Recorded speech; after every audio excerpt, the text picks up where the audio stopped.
Y veo que sale ese gato de la pared, un gato negro. Yo soñando, el Señor me muestra dos brujos, una bruja y un brujo. Me levanto, me pongo a orar y ahí aparece la bruja. La peleamos y la ganamos porque Dios no pierde ni empata. No pasa nada. Y recuerdo que escuché a Dios que me habló y me dijo, no es lo que tú digas. Estaba esperando salir de un proceso, entendía que era el tiempo de salir, pero no es el tiempo de uno, si lo sabrá Job.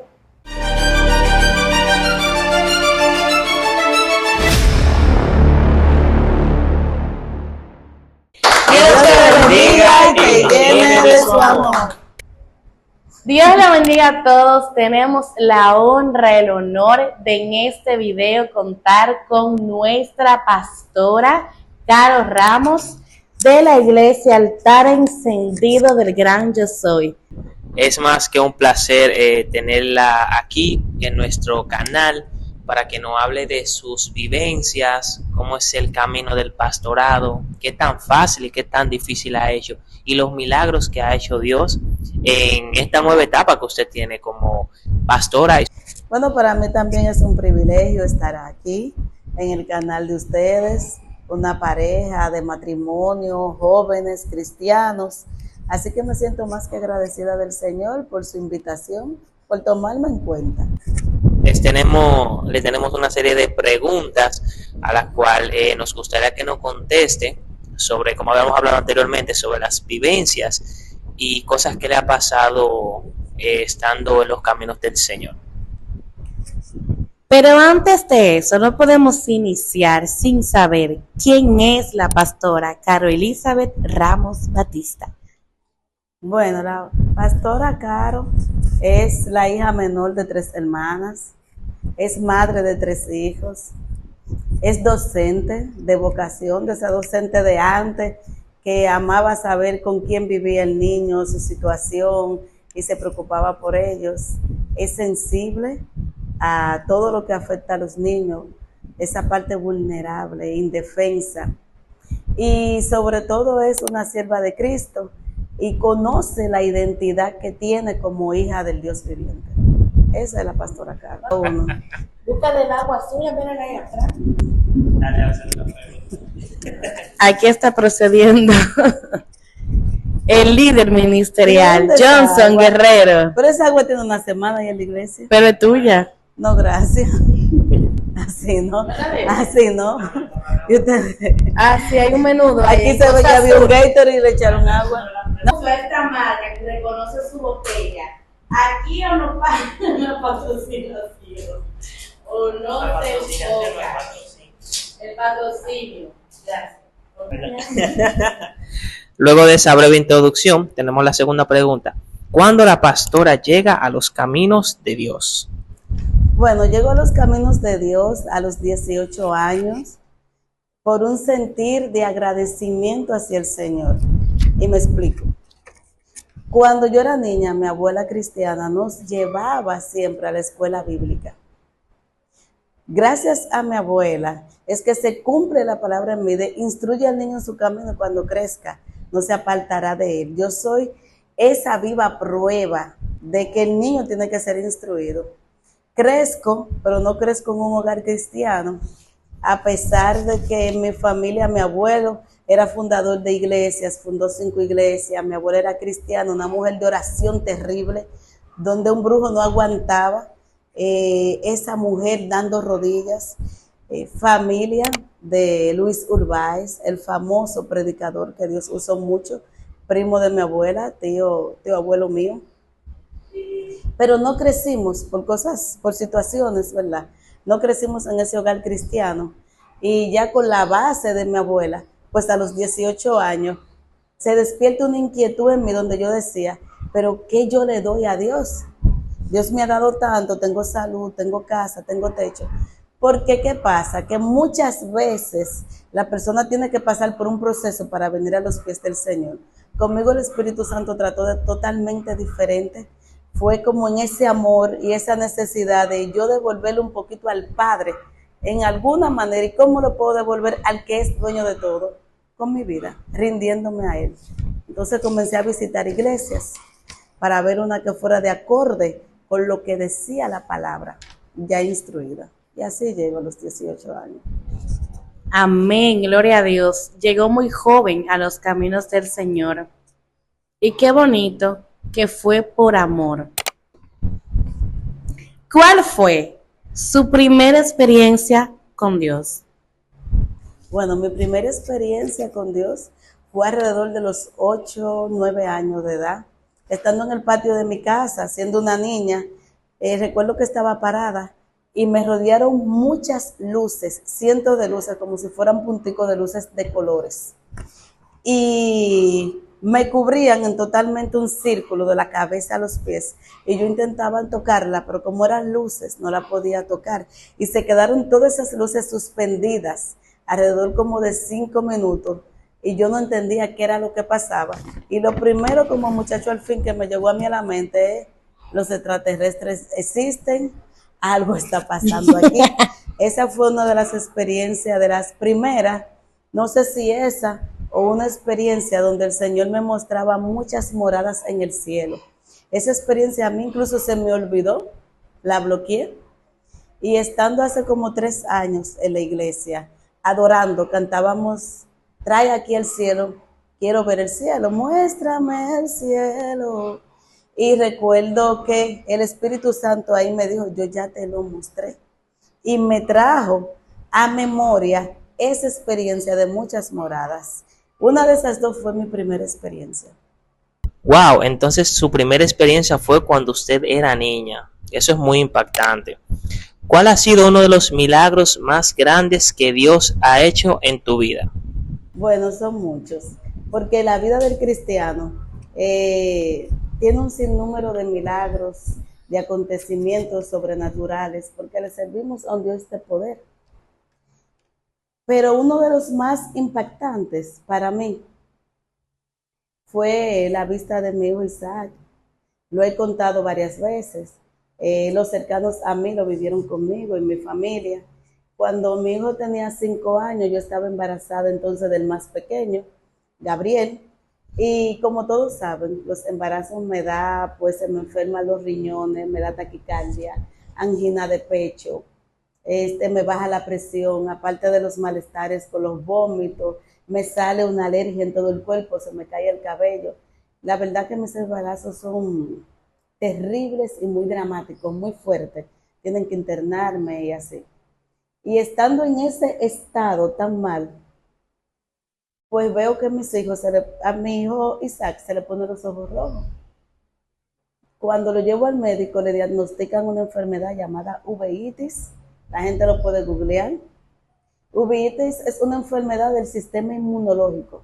Cuando el sistema inmunológico se te daña, él mismo te comienza a atacar ciertos órganos. Y entonces comienzo a visitar médico tras médico, clínica tras clínica, y me dicen que solamente hay un especialista en todo el país. En todo RD nada más había un especialista de esa enfermedad, porque es una enfermedad extraña, poco común y sin cura. Donde mi hijo iba a terminar en silla de ruedas, porque todas las articulaciones se le iban a ver afectadas, donde tenían que ponerle más adelante inyecciones con esteroides, y iba a empezar un tratamiento muy fuerte, con apenas 5 años, y donde iba a terminar sin vista, no iba a ver, y así mismo le iban a afectar ciertas otras cosas del cuerpo. Yo aferrada a mi Cristo, aferrada al Señor, con una fe tremenda en mi Dios de lo imposible, comienzo a visitar muchísimos médicos. Al final me quedo yendo a los americanos por Alcarrizo. Yo vivo bastante retirada de ahí. Tenía que levantarme 4 o 5 de la mañana para entonces irme con él, llegar para ser uno de los primeros turnos, pero cuando tú llegas ahí, eso es un mar de gente. Cientos de personas iban primero que yo y llegábamos de noche y nos íbamos de madrugada. Mi hijo Isaac, desde pequeño, cuando dura mucho tiempo en un vehículo, pues se pone mal, se marea y vomita, hasta el sol de hoy. Entonces íbamos los dos malos, yo tenía que ir con un niño pequeño cuando yo estaba acostada, porque yo tampoco podía hablar. Cuando yo tengo esa taquicardia y esa presión bajita, yo escribía cualquier cosa que quería comunicar. Y recuerdo que así sin fuerzas, yo le decía al Señor, todos los días, el poco aliento que yo tenga va a ser para adorarte a ti. Y tenía un reloj en la habitación. Gloria a Dios. Y cuando yo veía que eran por lo menos como las 11 y pico, antes que fuera la medianoche, yo cantaba todos los días la alabanza que decía, yo soy tu niña, la niña de tus ojos. Y empezaba, yo soy tu niña, hasta que tuviera un poquito de aliento. Pero cuando pasa la situación de Isaac, tengo que sacar fuerzas de donde no tengo que irme mala, sin poder respirar, parándome por el camino. Y recuerdo que en uno de esos médicos, antes de llegar a Plaza de la Salud, uno de esas personas que Satanás usa, de esos cuerpos, de esa boca que el enemigo usa cuando uno está pasando por un proceso, me dice un doctor de Plaza de la Salud, no sufra, acostúmbrese a eso, esa es la realidad de su hija, eso es como lo que le tocó. Wow. Y fue tan golpeante sus palabras. Y yo dije, pero que él no sabe el Dios que yo le sirvo. Porque él me dijo, acostúmbrese, fue lo que me dijo, que esta es su realidad. Y obviamente no volví donde ese médico. Y estando ahí en los Alcarrizos, recuerdo que antes de que lo viera la doctora final, que lo tenía que ver, pasábamos por 3 lugares. Era un proceso agotador. Le medían la presión del ojo, le dilataban la vista. Y según él se iba moviendo, entonces a él lo ponían a leer, pero eran figuras porque él no sabía leer ni escribir, a ver casitas, a ver pelotas. Y mi hijo no veía nada. Y cuando le alumbraba la pupila, hasta el sol de hoy, para evidencia de Dios. Por eso que las cicatrices son las evidencias de Dios para la gloria de Dios. No nos podemos avergonzar de las cicatrices que traemos. Y le quedaron las pupilas como si fuera un huevo que tú tiras a freír y queda mal hecho, no tiene las pupilas redondas. Y ya cuando yo estaba ahí, una semana antes de yo dar a luz, la doctora me dice, ¿qué tú vas a hacer? Porque tú vas a dar a luz y él no puede dejar de venir, porque la misma presión del ojo, yo no sabía, le podía causar como un infarto en el ojo. No le podían poner lentes, porque me decía, lo que él tiene es degenerativo. Yo le puedo poner unos lentes hoy y en un mes Dios. eso no le sirve de nada. Porque no es un problema de vista, es una enfermedad que su mismo cuerpo le está produciendo y no tiene cura. Y yo recuerdo que ahí estando en la sala de espera, después que ya lo habían visto los otros médicos por lo que él tenía que pasar, para medirle la presión, para dilatarle los ojos, que ya lo habían puesto a leer varias veces la figura, y él no veía nada. Yo veía a mi hijo decir, yo no veo, con su vocecita pequeña. Y recuerdo que ahí sentada, en mi mente le dije, Señor, yo no puedo más. Con un corazón quebrantado, le dije, yo no puedo más. Y terminando yo de decir esas palabras, mi hijo que está sentado al lado de mí, me dice, mami, mira a Dios. Y se queda él en un ambiente, con una carita de sorpresa. Se queda él mirando hacia arriba, hacia el techo. Y yo le dije, ¿tú estás viendo a Dios? Y me dice, sí, mami, mira sus manos. Y yo le dije, dile, sáname en el nombre de Jesús. Y él le dijo, sáname en el nombre de Jesús. No habían pasado 5 minutos cuando la doctora dijo, Isaac Lozada, pase. Y cuando pasó, ella estaba sorprendida, mi hijo lo veía todo. Pudo reconocer hasta las figuras más pequeñitas. Y yo dije, en un segundo, con una oración, Dios le devolvió la vista y la salud hasta el sol de hoy, que tiene 16 años. Hay gente que creen que Dios no sana, que el Dios de ayer, que ya los milagros que se veían ya no se ven. No, lo que pasa es que ya no está la búsqueda que estaba ayer, porque Dios no ha cambiado. Faltan gente con fe y faltan gente con entrega y con búsqueda total a Dios. Eso es lo que pasa, Dios sigue obrando. Y tengo un hijo de 16 años con una vista excelente. 2020.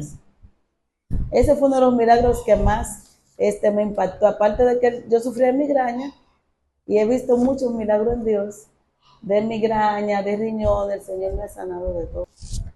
Clama a mí y yo te responderé y te enseñaré cosas grandes que tú no conoces. Aleluya. Qué gran milagro.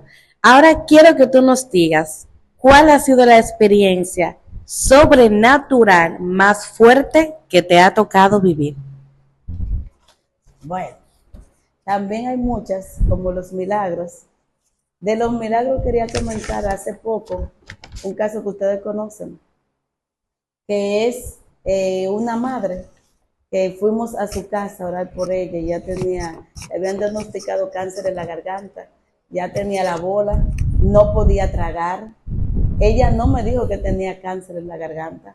Y ahí estuvimos orando, se le ungió la garganta y milagrosamente ella dice que ella vio cómo el Señor... Y ella dice que después de ahí, ella pudo ver cómo el Señor la operaba de cáncer. Ella tuvo un sueño donde Dios la operaba de cáncer. Y cuando ella va al médico, fue sana. Vino a la iglesia hace como 2 semanas a testificarlo. Ese es el Dios que yo le sirvo, un Dios que sana. Ese milagro me impactó porque era una persona que no lo dijo, no es cristiana, quizás no tenía esa fe, así como la mujer del flujo de sangre, pero Dios le plació sanarla. Vive Dios. Milagros poderosos que solo hace Dios. Y ahora sí, queremos escuchar cuál ha sido la experiencia sobrenatural más fuerte que le ha tocado vivir. Bueno, he tenido muchas experiencias sobrenaturales en el mundo espiritual, de ambas partes. Experiencia desde que una bruja se me apareció en la habitación y se armó un pleito y la casa se llenó de ángeles. Experiencia como que de un gato salió de la pared y veo que sale ese gato de la pared, un gato negro, gordo. Lo que pasa hoy en día es que mucha gente andan inventando cosas que pasan y mucha gente ha dejado de creer. Pero si hay brujos, hay satanistas, si existe un Dios vivo y de poder que sana a un hijo que estaba ciego, que sana a una persona que tenía cáncer, que levanta muerto, que sana paralítico, que devuelve la vista y el oído, también existe lo malo, también se ve lo malo. Ya nadie puede decir, se me apareció un demonio, me pasó esto, vi un ángel, porque la gente cree que está hablando mentira. Amado, nosotros estamos bregando es con lo espiritual. Y dice que las cosas que se ven fueron hechas de las que no se ven. El mundo espiritual es más real que este. Pero se ha jugado tanto que la gente ya tiende a no creer. Recuerdo cuando se me apareció esa bruja, yo estaba orando. Yo soñando, el Señor me muestra 2 brujos, una bruja y un brujo. Me levanto, me pongo a orar y ahí aparece la bruja. La peleamos y la ganamos porque Dios no pierde ni empata. Amén. Como dice la pastora Kelly Lewis, por arriba de Dios no vive nadie. Pero cosas que me impactaron, aparte de esa y unos cuantos pleitos que hemos tenido, pues han sido 2 cosas. Una, en un momento donde yo estaba de rebeldía con el Señor. En un momento donde yo había pasado un proceso, yo entendía que ya yo no podía más. Y había entrado en ese momento. Y recuerdo que yo me metí en un ayuno sin nada. Y yo dije, Señor, o tú resuelves esto, o yo me voy a dejar morir. Me voy a morir y me voy a ir contigo. Y nadie va a saber lo que pasó. Y me pongo en esa época de rebeldía. Y en esa época de rebeldía, pues entonces, según pasaban los días de ayuno, yo tenía más fuerza y yo tenía más ánimo. Yo estaba, hermano, como que me bebí un chocolate, me dieron una bebida energizante, eso era una fuerza. Yo decía, pero ¿qué es lo que está pasando? Pasa un día, pasan 2, 24 horas, 48 horas, 70 y pico de horas, y a mí no me pasa nada. Y recuerdo que escuché a Dios que me habló y me dijo, no es lo que tú digas. Puedes durar el tiempo que sea y no te va a pasar nada. Entonces ahí entendí, me levanté, comí, porque ¿qué voy a hacer? Con Dios no se puede forzar. Pero en ese tiempo, como quiera de rebeldía, sigo dolida, porque estaba esperando una respuesta de parte de Dios. Estaba esperando salir de un proceso. Entendía que era el tiempo de salir, pero no es el tiempo de uno, si lo sabrá Job. Es como Dios diga, cuando Dios diga. Debemos de ser obedientes. Y el problema es que cuando dejamos de ser obedientes, abrimos una brecha al enemigo. Cuando no estamos bien con Dios, abrimos puertas y damos acceso a cosas que no nos convienen. Porque a Dios no le agrada la desobediencia. Dice, someteos pues a Dios y resistí al diablo y huirá de vosotros. Imagínate cuando no estamos en sometimiento. Y recuerdo que como quiera me quedé para el ayuno, pero me quedé en ese tiempo de rebeldía con el Señor, de estar molesta. Y estando acostada en mi cama, pude ver cómo un demonio vino y me paralizó. Cuando el demonio me paraliza, yo no puedo mover el cuerpo, yo no puedo abrir la boca y yo entiendo automáticamente lo que está pasando. Y ahí entonces clamo a Dios, le digo, Cristo, pero en la mente lo grito, le digo, ayúdame. Y grité, Jehová. Y ahí vi cómo bajó un ángel, me quita el demonio de encima y se comienza a amar el pleito. Pero a la vez siento la presencia del Espíritu Santo. Y el Espíritu Santo, de una manera tan entristecida, me dijo, vas a seguir igual. Y yo recuerdo que en ese momento yo lo que estaba era paralizada del miedo.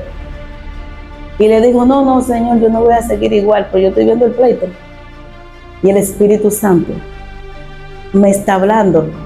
Y vuelve y me dice, pero me lo dice con una sensibilidad y un dolor tan grande. Y yo pude sentir un poquito del dolor tan grande que tenía el Espíritu Santo conmigo, por como yo me había estado manejando, por mi tiempo de rebeldía, porque no vi lo que yo quería. Y cuando yo sentí ese dolor, ahí fue que yo entendí todo y yo me conmoví, comencé a llorar. Y le dije, no, Señor, no voy a seguir igual. Y en automático pude ver cómo, porque el pleito del ángel con el demonio, eso duró segundos, eso fue en fracción de segundos. Y ahí entonces el Señor me muestra una visión, me toma y me lleva a otro lugar. Después vuelve y me trae a la habitación. Esa fue una de las que más me impactó, porque ha habido mucha guerra espiritual, pero el poder sentir que yo entristecí al Espíritu Santo, eso cambió mi vida. Y a partir de ahí yo dije, jamás voy a hacer nada que entristezca nuevamente al Espíritu Santo. No va a quedar de mí. Poderoso testimonio el que nos acaba de comentar. De verdad es algo muy, pero que muy fuerte. Y ahora tenemos una pregunta que le preocupa a cualquier persona que tenga esta nueva asignación, ya se hace de eso, de cualquier otra cosa aquí, porque nosotros a veces creemos que las cosas son más grandes de las que uno piensa, y es la siguiente: ¿qué le dirías a una persona que tiene llamado pastoral? Ay. El pastorado no lo quiere nadie. Y si usted lo quiere, usted no tiene el llamado. Se dice mucho y es así mismo. ¿Por qué? Porque hay personas que quieren ser pastor. Todo el que quiere ser pastor es porque no ha entendido el llamado del pastor. El pastor tiene que ser entregado totalmente a la obra. El pastor tiene que ser el primero en servir. El don de servicio debe de estar en el pastor. El pastor tiene que ser el ejemplo de todo. En el pastorado se sufre bastante, porque usted no puede ir a contarle al hermano cuando usted se siente triste, cuando usted está siendo atacado, porque eso lo pueden usar incluso en su contra y no lo pueden entender. Y la persona entiende que el pastor no es un ser humano, que el pastor no tiene lucha y no tiene ataque y no tiene guerra. Y todo el que está aquí tiene lucha, tiene ataque y tiene guerra. Dice, en el mundo tendréis aflicciones. El Señor no dice, excepto el pastor. No, el pastor tiene que cargar con el peso de los problemas de todo el mundo. ¿Por qué? Porque si yo tengo una oveja que está siendo atacada, dice que David salía y la defendía y mataba a osos y mataba a los leones. Que el Espíritu de Dios estaba con David. Entonces el pastor tiene que pelear y defender sus ovejas. Yo no puedo rendirme en la oración por un hermano. Yo tengo que tener el amor por ese hermano, aunque el hermano se te levante en contra y te haga la guerra. porque yo tengo que saber que mi lucha no es contra carne ni sangre. Entonces, no importa que te ataquen, yo tengo que amar a la oveja, yo tengo que hacer que esa oveja crezca, yo tengo que traerla a redir. Si el enemigo lo está atacando en cierta área, yo me tengo que embrujar en el pleito, en el mundo espiritual, por ese pleito también de ese hermano. Yo tengo que orar, yo tengo que ayunar, yo tengo que tomar propósito. Pero si hay un enfermo, yo tengo que estar ahí. Si hay alguien que necesita, yo tengo que estar ahí. Si alguien necesita el pan, yo tengo que quitar la mitad de lo mío para darle a él, haya o no haya en la iglesia. Porque el pastor tiene que resolver. Pero si alguien me llama a las 3 de la mañana, como me ha pasado, con situación difícil en su casa, porque se armó un pleito, porque se armó un lío en el hogar, yo tengo que estar ahí para dar una palabra de vida, para que el Espíritu Santo obre, porque quizás él está flojo, pero hay algo en los aires que hay que limpiarlo. Entonces, cuando tú tienes el compromiso del pastorado, que esto es 24/7, que no es fácil, toda la carga que lleva un pastor, basado en todo eso que usted vive como pastora, ¿qué le diría a una persona que tiene llamado pastoral? que no se desconecte del Espíritu Santo. Lo único que puede respaldar tu pastorado, porque vas a tener ataques del enemigo, ataque con tu propia carne, ataque con la mente, vas a pasar proceso, vas a pasar prueba, y el pastor es la cabeza de la iglesia. Cristo es la cabeza, ¿verdad? Pero la Biblia lo pone como el ángel de la iglesia. Aférrate tanto, vuélvete tan íntimo y tan amigo del Espíritu Santo, que como siempre digo yo en la iglesia, cuando Dios es que te direcciona, no hay margen de error. Que tu amigo sea el Espíritu Santo, porque el pastor tiene que ser el más discreto. Todo el mundo te va a contar sus problemas, te vas a enterar de muchas cosas, vas a descubrir muchas cosas y muchas traiciones en el camino, pero mientras tengas a Cristo, mientras todo tú lo consultes con el Espíritu Santo, todo tú se lo preguntes al Espíritu Santo, el mismo Espíritu de Dios va a hacer que todas las cosas se alineen. El mismo Dios va a pelear por ti cada pleito. Es importante no perder la comunión con Dios. Al que tiene llamado pastoral, no puede ser indiscreto, no puede ser murmurador, no puedes prestar tus oídos para todo.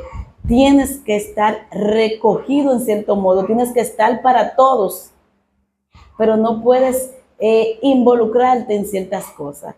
Tienes que caminar agradable a Dios, no te puedes corromper en el camino, ni por dinero, no puedes vender la palabra. Mantente agradable a Dios, sabiendo que a ti te puso Dios y que la iglesia no es tuya, la iglesia es de Dios. Hoy tú estás en una iglesia, mañana el Señor te quiere mover y vas a pastorear otras ovejas que son de Dios, entonces te mueves siempre con la dirección de Dios y tu lucha no es contra carne ni sangre. La Biblia dice que el trigo y la cizaña lo deja juntos. Amor y pasión. Y si no lo tiene, comienza a pedirlo. Ponme amor y pasión por las almas, Señor. Y vuelve íntimo del Espíritu Santo. Ese es mi consejo. Testimonios muy impactantes, respuestas muy certeras. Bueno, personalmente yo estoy muy impactado de muchas cosas que escuché y me siento más que feliz y honrado, tanto yo como mi esposa, de tenerla aquí en este pequeño espacio que tenemos dedicado para Dios, y esperemos que no sea la última. Pero antes queremos que despidamos de cómo se llaman sus redes sociales. En Facebook como Caro Ramos, en TikTok Caro Ramos 01, en YouTube creo que es Caro Ramos y en Instagram Carolisa Ramos Batista. En YouTube por lo general yo lo que he subido o la palabra y cualquier... En YouTube y en TikTok pues he subido tanto la palabra como remedios caseros. Mi abuela era de Barahona, igual que Luis, eran de Barahona. Entonces mi abuelita todo lo hacía natural y he subido unas cuantas cosas de ese tipo. Pero esas son mis redes, más que agradecidas de ustedes dos. La tienda, tiene una tienda. Ah, sí, tengo una tienda. Para las siervas. Para las siervas que visten con decoro, con modestia, se llama Linaje Escogido. Así que también lo pueden encontrar en Instagram. Hacer sus pedidos, también está en Instagram como Linaje Escogido 29. Y en eso estamos, hermano. Amada pastora, ¿dónde está ubicada su iglesia y cómo se llama? La iglesia se llama Altar Encendido del Gran Yo Soy. El Señor me dio ese nombre tras 2 días trancada. En ayuna le dije, ¿qué nombre tú quieres que yo le ponga? Y me dio ese nombre y le pregunté, Padre, ¿por qué? ¿Por qué Altar Encendido? Porque muchas veces escuchamos que la gente dice, reprendo todo altar encendido. Y el Señor me decía, porque Él es un imitador mío y ustedes son el altar. Y la palabra encendida estén presente. Quiere decir que cada vez que alguien lo lea, que lo pronuncie, que está ahí afuera, ¿verdad? Que hay un altar encendido hoy, un altar encendido mañana. ¿De quién? Del Rey de Reyes, del Gran Yo Soy. Estamos ubicados en las Américas, las puertas abiertas para todos. Las Américas, kilómetro 9,5, sector tropical del este. Calle 22, número 14. Así mismo. Gracias a ustedes y un placer por invitarme. Que Dios te bendiga y te llene de su amor.